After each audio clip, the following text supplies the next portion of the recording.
Hi all, my name is Jonathan McKnight. I am the Director of Operations for Momentum 360, and I'm excited to talk to you today about my new blog on capturing massive virtual tours. Let's get into it. What's going on, guys? If you haven't yet, go to our YouTube channel, click subscribe, and click that little bell too, so you get notifications whenever we post a new video. You will be the first person to know. Thank you so much for the support, and now the video you've been wanting to watch.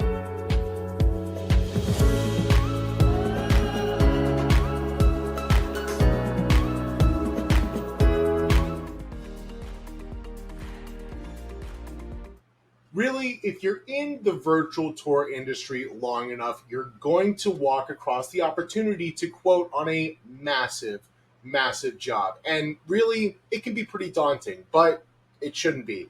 If you've been in the industry for long enough and you've got enough tours under your belt, you can essentially break down massive virtual tours into smaller ones. When you break them down into these smaller chunks, they're easier to process, easier to complete, and easier to satisfy the customer with. As we have seen here, this is my new blog. We're going to go over some of the key points. However, I would absolutely encourage you to dig in and read into the actual blog itself. There are some important considerations when setting expectations and quoting these massive virtual tours. One of the first questions you're going to get, maybe even before you discuss prices, how long is this going to take? And that's a really valid question. There are a lot of different considerations when capturing a virtual tour in regards to the time, how deep the tour is going to be, how comprehensive, what exactly you're capturing, what time of year is the institution or space in that would make it easier or more challenging to capture a virtual tour of that space. So there are a lot of different considerations when it comes to TOS, time on site, that are important. It's always important when it comes to massive virtual tours to add the qualifier that things could take longer. If you're used to scanning 3,000 to 5,000 square foot residential spaces and all of a sudden you walk across an opportunity to scan 100,000, 500,000, a million square feet, which will happen, you just need to understand that a lot of the problems, a lot of the issues, and a lot of the things you're also good at are going to be expanded just by virtue of the fact that we're scaling up the size. When it comes to shooting methods and options for capturing massive virtual tours, you really need to keep things linear, but most importantly, you need to keep things consistent. Working with off-the-shelf options is probably going to be easier. Working with the Z1, for example, is likely your ideal choice depending on budget. Some of these massive tours have the six-figure budget to put in, and where it's plausible and feasible to use a DSLR with a wide angle lens on a panoramic head. Is that the best way to do it?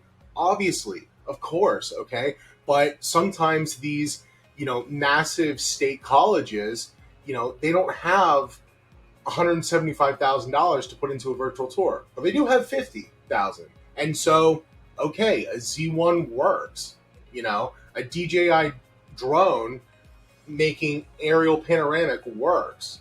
It all depends on what the customer or the client is willing to invest in. Sometimes people only have a $5,000 budget, a $1,000 budget. Okay, well then instead of doing the entire university, we're just going to focus on one dormitory, your top earning college program, and say sports, because that's usually very profitable. So it's just all about keeping expectations.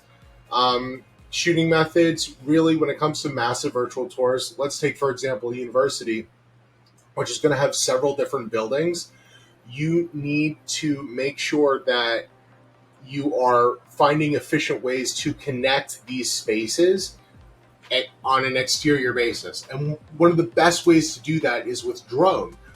The DJI drones, a lot of the other manufacturers and models have a automatic 360 panoramic mode where the drone will just spin on its Z-axis and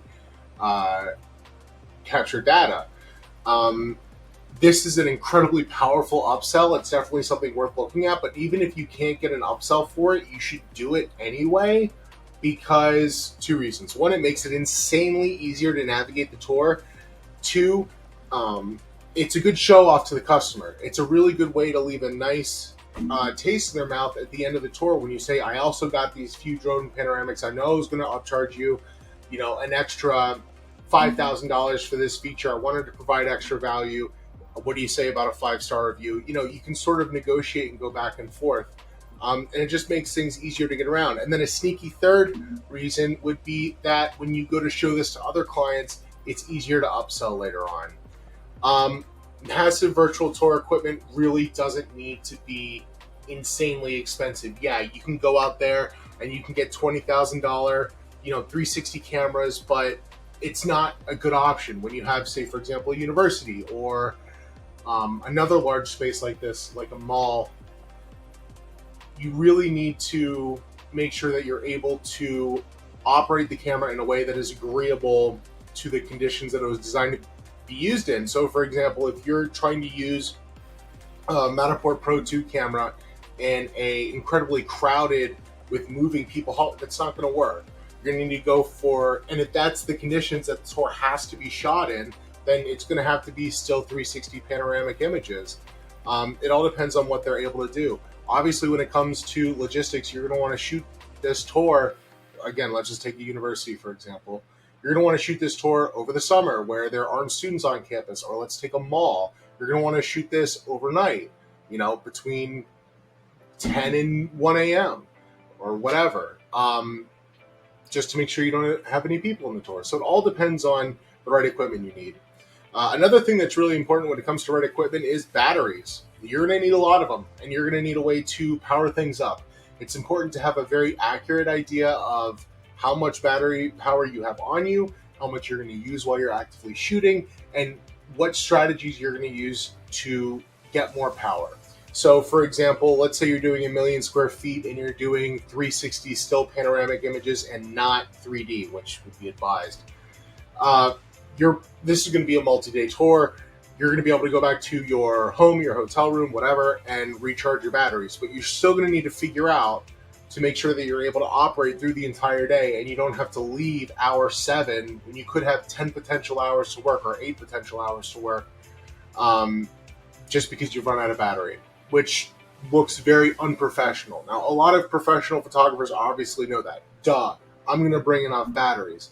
But really, it is possible to overdo, but it'd be a little tricky to overdo. So you might as well shoot for the moon. Another thing that you're going to want when it comes to virtual tour equipment is you're going to want a dolly. You can go on Amazon and you can buy a dolly for your tripod that'll make it easier to move around. Now you need to be really careful because these moving parts can lead to higher accidents, but it's going to make a lot easier on you, the photographer, to get your equipment around if you have it on a dolly. Now you may be thinking to yourself, it's a Z1. It weighs 5 ounces tops. What's the matter?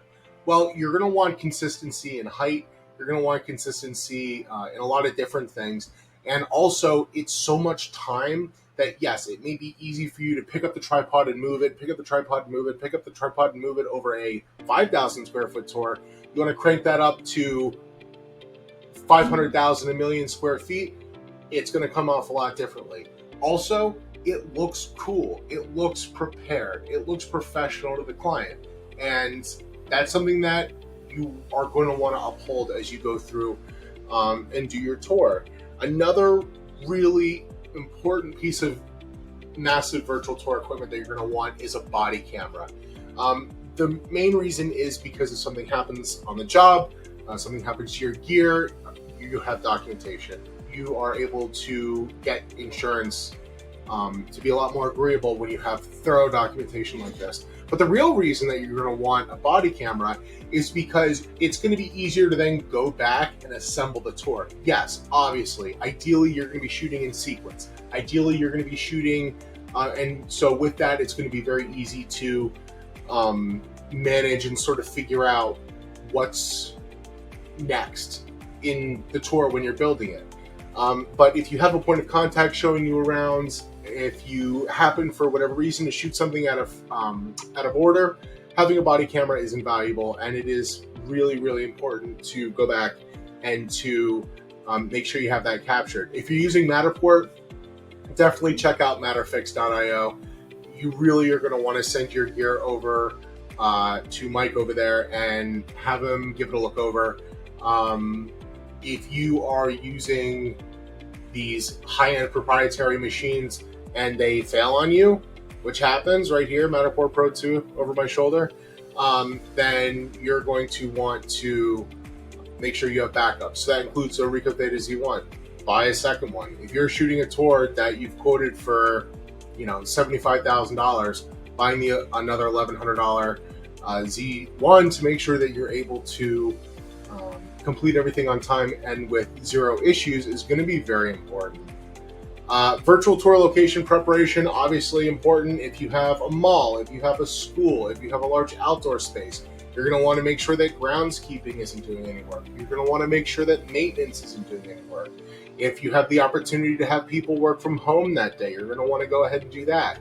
Do you need to consider what time you shoot? If it's a mall, if it's a working mall, are you going to need to shoot overnight? Are you going to need to shoot early in the morning? There are just lots of things that you are going to need to ask the point of contact. One question that I like to ask my clients when I'm shooting massive virtual tours is, what can you think of that might be on your property today that you wouldn't want in your virtual tour? And that is usually going to elicit a couple good answers that you can sort of start to tease out and see what goes down that path in terms of making sure things are out of the way. But this also implies the opposite. Well, we need to make sure that there are certain things in place. Like what? Well, if we're shooting overnight in a mall, for example, we need to make sure that we have access to all the places that we need to get to. We need to make sure the lights are on. Same things when it comes to a school, for example. You need to make sure that the people who have the right keys to the right rooms, in the right areas are present and aware of the virtual tour being shot when it's being shot, so you're able to move quickly and effectively. If you've quoted the price out so that this virtual tour capture is going to take 1 week of your time, but in reality the point of contact isn't prepared and it's going to take even more time, then that's something that you are going to want to consider writing into your contract in order to really drive home the fact that they need to be prepared as you intend to be. The point of contact orientation is actually really simple, really straightforward. Make sure they know what's going on. Make sure your customer understands what's going on. This ties in very heavily to overall expectations for the client. You're going to want to make sure they understand and know what's going on so they feel confident in the process themselves. When it comes to massive post-production expectations, clearly, obviously, it's going to take a very long time to complete the post-production work needed for some of these 6 and 7 figure square foot size virtual tours. And you really need to let the client know that. I am very apprehensive about quoting times when it comes to tours like these. There's always things that come up, but you should really have a good understanding of your workflow and what you're able to put out. And you should basically under promise and over deliver. Figure out a way to delight the client. If people need, their tour back in 1 week flat, that's perfectly fine.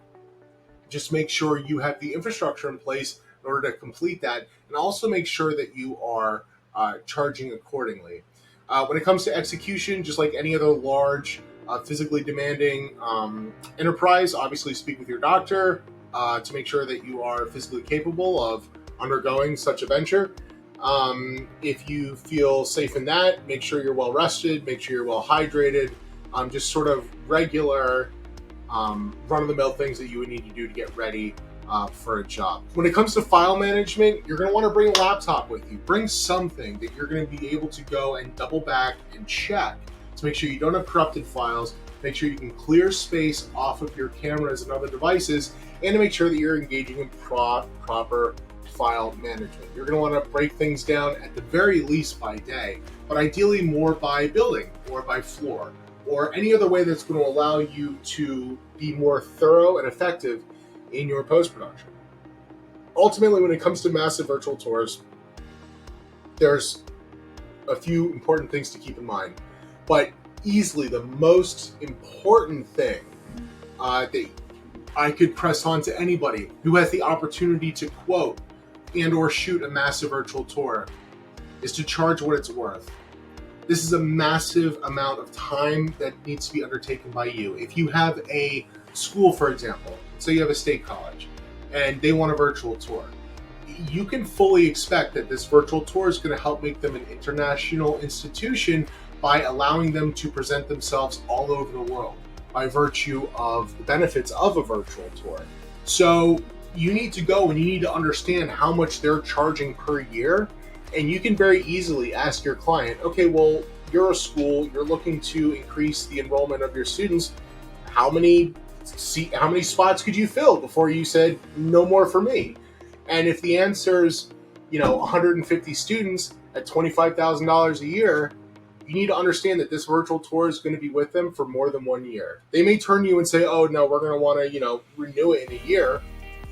But you better believe that this virtual tour is going to get them 10, 15, 20, 30 extra students per year at 25 a pop.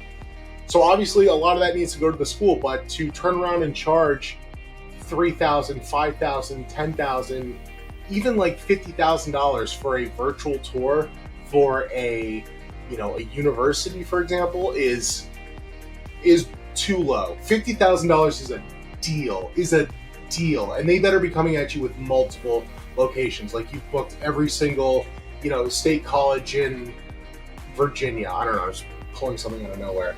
And they're actually going to give you all, 5 of their locations at $50,000 a pop. That is the only time. There is no breakdown for virtual tours in size. It doesn't get cheaper the bigger you go. That doesn't make any sense. Why would somebody stop? If it's just going to get cheaper and cheaper as they go along, eventually they get to a point where they can get gigantic, ultra mega sized virtual tours for less than a penny per square foot, which is inappropriate. It is non-representative of the value of the tours, and it's non-representative of the amount of work that goes into actually making these. In conclusion, don't be intimidated. If you don't think you can do it, that's fine. Partner with somebody who has the experience. There are companies like Momentum 360 who you can partner with to make sure that you're getting everything you can out of this deal. You can partner with others in your area. It is really important to consider that if you think you're overwhelmed or that you think you might have issues, get a second shooter. It's better to, absolutely crush a job and maybe split with another local photographer, for example, so that you're able to put this in your portfolio and go get more work like this. So you have a better understanding, so you get your feet wet. That's all I have for now. If anyone has any questions, obviously they're more than welcome to email the Momentum Operations team at momentum360.ops@gmail.com. That's momentum360.ops@gmail.com.